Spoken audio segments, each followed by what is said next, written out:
जय श्री श्याम। हे भक्तों, आज हम सुनने वाले हैं खाटू श्याम बाबा की अद्भुत कथा, उनकी महिमा और उनके जन्मोत्सव की खास रीतियां।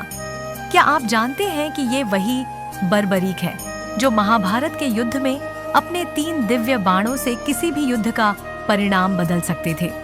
भगवान श्री कृष्ण ने उनकी भक्ति और निष्ठा को देखकर उन्हें कलयुग में श्याम बाबा के रूप में पूज्य बनाने का आशीर्वाद दिया। आज का दिन है 1 नवंबर, यानी बाबा का जन्मोत्सव। इस पावन अवसर पर हम सभी मिलकर उनके भजन कीर्तन करेंगे, दीप जलाएंगे, भोग अर्पित करेंगे और उनके आशीर्वाद को अपने जीवन में अनुभव करेंगे। जहाँ भक्ति है वहाँ श्याम का प्रकाश है, जहाँ श्रद्धा है वहाँ संकट दूर होता है। खाटू श्याम बाबा का जन्म महाभारत के महान योद्धा बर्बरीक के रूप में हुआ। वे भीम और हिडिंबा के पोते तथा घटोत्कच और अहिलावती के पुत्र थे। उनके पास 3 दिव्य बाण थे, जिनकी शक्ति से किसी भी युद्ध का परिणाम पलट सकता था। महाभारत के युद्ध में भगवान श्री कृष्ण ने उनकी निष्ठा और बलिदान की परीक्षा ली और उनसे अपने सिर का दान मांगा।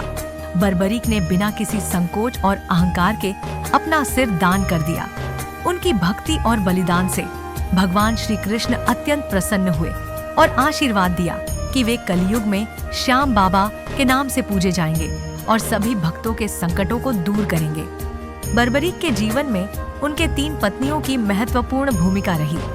उनकी पहली पत्नी मौरवी अहिलावती थी, जो घटोत्कच की पत्नी और बर्बरीक की माता भी थी। उनकी दूसरी पत्नी सिद्ध एक तपस्विनी और योगिनी थी, जिन्होंने बर्बरीक के साथ कठोर तपस्या की और उनके जीवन को आध्यात्मिक मार्ग पर स्थिर किया। उनकी तीसरी पत्नी सौम्या थी, जो सुंदर, गुणवान और धर्मपरायण कन्या थी और गृहस्थ जीवन में बर्बरीक के साथ अपने कर्तव्यों और धर्म का पालन करती थी। ये तीनों पत्नियां बर्बरीक के जीवन और उनके धर्म के मार्ग को दर्शाती हैं और भक्तों को सिखाती हैं कि जीवन में भक्ति, धर्म और निष्ठा कैसे महत्वपूर्ण है। खाटू श्याम बाबा का जन्मोत्सव प्रतिवर्ष कार्तिक माह की शुक्ल पक्ष की एकादशी को मनाया जाता है। इस वर्ष 2025 में यह दिन 1 नवंबर शनिवार को पड़ रहा है।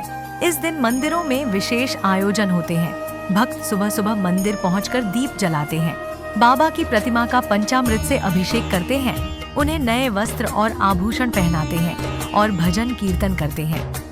इस अवसर पर मंदिर फूलों और रंग बिरंगे दीपों से सजाया जाता है। हलवा, खीर, पूड़ी और मिठाइयाँ भोग के रूप में अर्पित की जाती है और पूजा के बाद भक्तों में प्रसाद वितरित किया जाता है।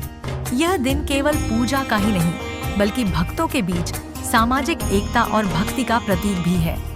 भक्त जाति, धर्म और भेदभाव से ऊपर उठकर भगवान श्याम की भक्ति में एकत्र होते हैं और एक दूसरे के सुख दुख में सहभागी बनते हैं। जन्मोत्सव में निशान यात्रा और भजन कीर्तन विशेष महत्व रखते हैं। भक्त रैंगू से खाटू तक पदयात्रा करते हैं और बाबा के मंदिर में निशान चढ़ाते हैं। मंदिर परिसर और आसपास की धर्मशालाओं में जन्मोत्सव के कार्यक्रम आयोजित होते हैं, जहां सभी भक्त मिलकर भजन कीर्तन करते हैं और प्रसाद ग्रहण करते हैं। इस दिन की महिमा इतनी है कि जो भक्त सच्चे मन से बाबा की भक्ति करता है, उसकी सभी मनोकामनाएं पूरी होती हैं और जीवन में सुख, शांति और समृद्धि आती है। खाटू श्याम बाबा को हारे का सहारा कहा जाता है। उनके भक्तों का जीवन कठिनाइयों से मुक्त होता है।